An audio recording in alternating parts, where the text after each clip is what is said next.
ಸಾಮರಸ್ಯದ ಸಂದೇಶ ಸಾರುತ್ತಾ ಮಂಗಳೂರಿನಿಂದ ಹೊರಟ ಈ ಯಾತ್ರೆ ನಮ್ಮೂರಿಗೆ ಬರುವ ಈ ದಿನ ನಾವೆಲ್ಲರೂ ಜೊತೆಯಾಗಿದ್ದೇವೆ ಎಂದು ಹೇಳುತ್ತಾ ಈ ಕಾರ್ಯಕ್ರಮವನ್ನು ಆಶಯ ಗೀತೆಯೊಂದಿಗೆ ಪ್ರಾರಂಭಿಸೋಣ. ಬ್ರಾಹ್ಮಣ ಕ್ಷತ್ರಿಯ ವೈಶ್ಯ ಶೂದ್ರ ಹಿಂದೂ ಮುಸಲ್ಮಾನ ಪಾರಸಿ ಕ್ರೈಸ್ತ ಬ್ರಾಹ್ಮಣ ಕ್ಷತ್ರಿಯ ವೈಶ್ಯ ಶೂದ್ರ ಹಿಂದೂ ಮುಸಲ್ಮಾನ ಪಾರಸಿ ಕ್ರೈಸ್ತ ಎಲ್ಲವೂ ಆಗಿ ಒಡತಿಗೆ ಸಾಗಿ ಎಲ್ಲವೂ ಆಗಿ ಒಡತಿಗೆ ಸಾಗಿ ಬದುಕಿ ಸತ್ತು ಇರುವುದೇ ಸಾಕು. ಮಾನವರಾಗೋಣ ನಾವು ಮಾನವರಾಗೋಣ ಮಾನವರಾಗೋಣ ಬನ್ನಿ ಮಾನವರಾಗೋಣ. ಅಡ್ಡಗೋಡೆಯನ್ನು ಒಡೆಯುತ್ತ ನಡೆದು ಶೋಷಣೆ ಬೇರನ್ನು ಕಿತ್ತು ಎಸೆದು ಅಡ್ಡಗೋಡೆಯನ್ನು ಒಡೆಯುತ್ತ ನಡೆದು ಶೋಷಣೆ ಬೇರನ್ನು ಕಿತ್ತು ಎಸೆದು ಸೋದರರೆಲ್ಲರೂ ಒಂದಾಗಿ ಸೇರುತ್ತ ಸೋದರರೆಲ್ಲರೂ ಒಂದಾಗಿ ಸೇರುತ್ತ ಸವಿಯನ್ನೆಲ್ಲ ಸವಿಯೋಣ ಬನ್ನಿ. ಮಾನವರಾಗೋಣ ನಾವು ಮಾನವರಾಗೋಣ ಮಾನವರಾಗೋಣ ಬನ್ನಿ ಮಾನವರಾಗೋಣ. ಎಲ್ಲರಿಗಿರಲಿ ನಿಲ್ಲಲು ನೆರಳು ಎಲ್ಲ ಮಕ್ಕಳಿಗೂ ಕುಡಿಯಲು ಹಾಲು ಎಲ್ಲರಿಗಿರಲಿ ನಿಲ್ಲಲು ನೆರಳು ಎಲ್ಲ ಮಕ್ಕಳಿಗೂ ಕುಡಿಯಲು ಹಾಲು. ಹಾಸಲು ಒದೆಯಲು ಇರಲಿ ಬಟ್ಟೆ ಹಾಸಲು ಒದೆಯಲು ಇರಲಿ ಬಟ್ಟೆ ನೆಮ್ಮದಿ ಉಕ್ಕಲಿ ಎಲ್ಲರಿಗೆಂದು. ಮಾನವರಾಗೋಣ ನಾವು ಮಾನವರಾಗೋಣ ಮಾನವರಾಗೋಣ ಬನ್ನಿ ಮಾನವರಾಗೋಣ. ವೇದವನರಿಯದು ನೀಲಿಯ ಗಗನ ಒಂದೇ ಮಣ್ಣಿಂದ ಎಲ್ಲರ ಜನನ ವೇದವನರಿಯದು ನೀಲಿಯ ಗಗನ ಒಂದೇ ಮಣ್ಣಿಂದ ಎಲ್ಲರ ಜನನ ಒಂದೇ ದಿಕ್ಕಲ್ಲಿ ಎಲ್ಲರ ಪಯಣ ಒಂದೇ ದಿಕ್ಕಲ್ಲಿ ಎಲ್ಲರ ಪಯಣ. ನುಡಿಯಲಿ ನುಡಿಯಲಿ ಅಂಧಾಕರಣ. ಮಾನವರಾಗೋಣ ನಾವು ಮಾನವರಾಗೋಣ ಮಾನವರಾಗೋಣ ಬನ್ನಿ ಮಾನವರಾಗೋಣ. ಆಶಯ ಗೀತೆಯನ್ನು ಹಾಡಿದ ನನ್ನ ಎಲ್ಲಾ ಸಹಪಾಠಿಗಳಿಗೆ ಧನ್ಯವಾದಗಳು. ಇವತ್ತಿನ ಕಾರ್ಯಕ್ರಮವನ್ನು ಸ್ವಾಗತಿಸಲು ಬರುತ್ತಿದ್ದಾರೆ ಕವಿತಾರವರು. ಕಾರ್ಯಕ್ರಮಕ್ಕೆ ಆಗಮಿಸಿರುವ ಎಲ್ಲ ಅತಿಥಿಗಳಿಗೂ ಸ್ವಾಗತ ಮತ್ತು ಜನಶಿಕ್ಷಣ ಟ್ರಸ್ಟ್ನ ನಿರ್ದೇಶಕರಿಗೆ ಸ್ವಾಗತ, ಇಲ್ಲಿ ತರಬೇತಿ ನೀಡುವ ಶಿಕ್ಷಕಿಯರಿಗೆ ಸ್ವಾಗತ ಹಾಗೂ ನನ್ನೆಲ್ಲ ಸಹಪಾಠಿಗಳಿಗೆ ಸ್ವಾಗತ. ಸ್ವಾಗತ ಮಾಡಿದ ಕವಿತಾರವರಿಗೆ ಧನ್ಯವಾದಗಳು. ನಾವು ಹೇಗೆ ಮಾತನಾಡಬೇಕು ಎಂದು ಇನ್ನೊಬ್ಬರು ಉತ್ಸಾಹದಿಂದ ಕೇಳಬೇಕು, ಇನ್ನೊಬ್ಬರ ಮಾತನ್ನು ನಾವು ಹೇಗೆ ಆಲಿಸಬೇಕು ಎಂದು ಅವರಿಗೆ ಮಾತನಾಡುವ ಉತ್ಸಾಹ ಹೆಚ್ಚಿಸಬೇಕು ಎಂದು ಹೇಳುತ್ತಾ ಮುಂಜಾನೆ ಮಾತನ್ನು ಹೇಳಲು ಬರುತ್ತಿದ್ದಾರೆ ಮುಸೈಬರವರು. ನಮ್ಮ ಗುರಿಗಳ ಮೇಲೆ ನಾವು ನಂಬಿಕೆ ಇಟ್ಟಾಗ ನಾವು ಯಾವ ಕನಸು ಕಾಣುತ್ತೇವೆಯೋ ಅದು ನನಸಾಗಿಯೇ ಆಗುತ್ತದೆ. ಮುಂಜಾನೆ ಮಾತನ್ನು ಹೇಳಿದ ನುಸೇಬರವರಿಗೆ ಧನ್ಯವಾದಗಳು. ನೀವು ಆಯ್ಕೆ ಮಾಡುವ ಪ್ರತಿಯೊಂದು ವಸ್ತುವಿನ ಮೂಲಕ ಈ ಪರಿಸರವನ್ನು ನೀವು ರಕ್ಷಿಸಬಹುದು, ನೆನಪಿರಲಿ ಎಂದು ಹೇಳುತ್ತಾ ಸ್ವಚ್ಛತೆ ಗೀತೆಯನ್ನು ಪ್ರಾರಂಭಿಸೋಣ. ಸ್ವಚ್ಛತೆ ಸ್ವಚ್ಛತೆ ಸ್ವಚ್ಛತೆ ಸ್ವಚ್ಛತೆ ಸ್ವಚ್ಛತೆ ಎಂದು ಕೂಡಿ ಹಾಡುವ ಕುಣಿಯುತ್ತಾ ನಲಿಯುತ್ತಾ ಹೊಳೆಯುವ ಸೂರ್ಯನಂತೆ ಸ್ವಚ್ಛ ಮಾಡುವ. ಸ್ವಚ್ಛತೆ ಎಂದು ಕೂಡಿ ಹಾಡುವ ಕುಣಿಯುತ್ತಾ ನಲಿಯುತ್ತಾ ಹೊಳೆಯುವ ಸೂರ್ಯನಂತೆ ಸ್ವಚ್ಛ ಮಾಡುವ. ಸ್ವಚ್ಛತೆ ಸ್ವಚ್ಛತೆ ಸ್ವಚ್ಛತೆ ಸ್ವಚ್ಛತೆ ಬಯಲು ಮಲ ವಿಸರ್ಜನೆ ಹತ್ತಾರು ಕಾಯಿಲೆಗಳ ಕಾರ್ಖಾನೆ. ಮನೆಗೊಂದು ಶೌಚಾಲಯ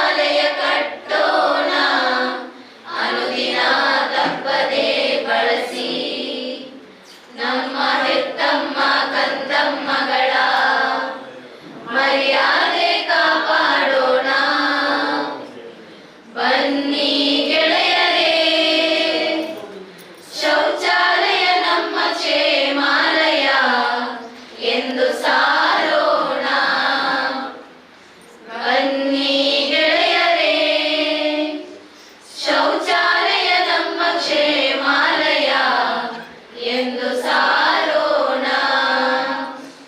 ಸ್ವಚ್ಛತೆ ಸ್ವಚ್ಛತೆ ಸ್ವಚ್ಛತೆ ಸ್ವಚ್ಛತೆ.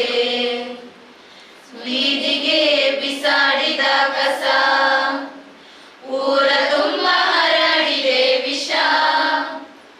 ಜಲಮೂಲಗಳ ಕೊಳಕು ಮಾಡದೆ ಪ್ಲಾಸ್ಟಿಕ್ ಮುಕ್ತ ಮಾಡೋಣ. ಒಣಗಸ ಹಸಿ ಕಸ ಬೇರ್ಪಡಿಸಿ ಪರಿಸರವ ಕಾಪಾಡೋಣ. ಬನ್ನಿ ಗೆಳೆಯರೇ, ಸ್ವಚ್ಛತೆಯೇ ನಮ್ಮ ಸಂಸ್ಕಾರ ಎಂದು ಸಾರೋಣ. ಬನ್ನಿ ಗೆಳೆಯರೇ, ಸ್ವಚ್ಛತೆಯೇ ನಮ್ಮ ಸಂಸ್ಕಾರ ಎಂದು ಸಾರೋಣ. ಸ್ವಚ್ಛತೆ ಸ್ವಚ್ಛತೆ ಸ್ವಚ್ಛತೆ ಸ್ವಚ್ಛತೆ. ಸ್ವಚ್ಛತೆ ಗೀತೆಯನ್ನು ಹಾಡಿದ ನನ್ನ ಎಲ್ಲಾ ಸಹಪಾಠಿಗಳಿಗೆ ಚಂಡಮಾರುತ. ಕರ್ನಾಟಕದ 21ಕ್ಕೂ ಅಧಿಕ ಜಿಲ್ಲೆಗಳಲ್ಲಿ ಮಳೆ. ಯಶ್ 19 ಚಿತ್ರಕ್ಕೆ ಸಾಯಿ ಪಲ್ಲವಿ ನಾಯಕಿ. ಕತೆ ನಡೆಯೋದು ಎಲ್ಲಿ? IPL 2024 ಹರಾಜಿನಲ್ಲಿ 20 ಕೋಟಿಗೆ ಸೇಲ್ ಆಗಲಿದ್ದಾರೆ ಈ ಸ್ಟಾರ್ ಬ್ಯಾಟರ್. ಚಿಕನ್ ಇಲ್ಲದೆ ಬಿರಿಯಾನಿ ನೀಡಿ 1000 ರೂಪಾಯಿ ದಂಡ ಕಟ್ಟಿದ ಹೋಟೆಲ್ ಮಾಲೀಕ. ಮುಂಬೈ 4 ವರ್ಷದ ಮಗುವಿನ ಮೇಲೆ ಅತ್ಯಾಚಾರ ಮಾಡಿದ ಆರೋಪಿಯ ಬಂಧನ. ದೇಶದ ಪ್ರಮುಖ ನಗರಗಳಲ್ಲಿ ಡಿಸೆಂಬರ್ 5ರಂದು ಪೆಟ್ರೋಲ್ ಡೀಸೆಲ್ ದರ ಎಷ್ಟಿದೆ? ಡಿಸೆಂಬರ್ 5ರ ರಾಜ್ಯದ ಪ್ರಮುಖ ಡ್ಯಾಂಗಳ ನೀರಿನ ಮಟ್ಟದ ವಿವರ ಇಲ್ಲಿದೆ. ಕೊಲೆಯಾದ ಮಹಾದೇವಯ್ಯ ಮನೆಯಲ್ಲಿ ದರೋಡೆ ನಡೆದಿಲ್ಲ. ರಾಮನಗರ SP. ವಾರ್ತಾ ಮುಖ್ಯಾಂಶವನ್ನು ಓದಿದ ಮನುಷ್ಯರವರಿಗೆ ಧನ್ಯವಾದ. ನಾವೆಲ್ಲರೂ ನಮ್ಮ ಸಂವಿಧಾನವನ್ನು ಓದಬೇಕು, ಅರ್ಥೈಸಬೇಕು, ಸಂವಿಧಾನದ ಮೂಲ ತತ್ವಗಳನ್ನು ಮೈಗೂಡಿಸಬೇಕು ಮತ್ತು ಅದರಂತೆ ನಡೆದುಕೊಳ್ಳಬೇಕು. ಸಂವಿಧಾನದ ಆಶಯಗಳನ್ನು ಬದುಕಿನ ವಿಧಾನವಾಗಿಸಬೇಕು.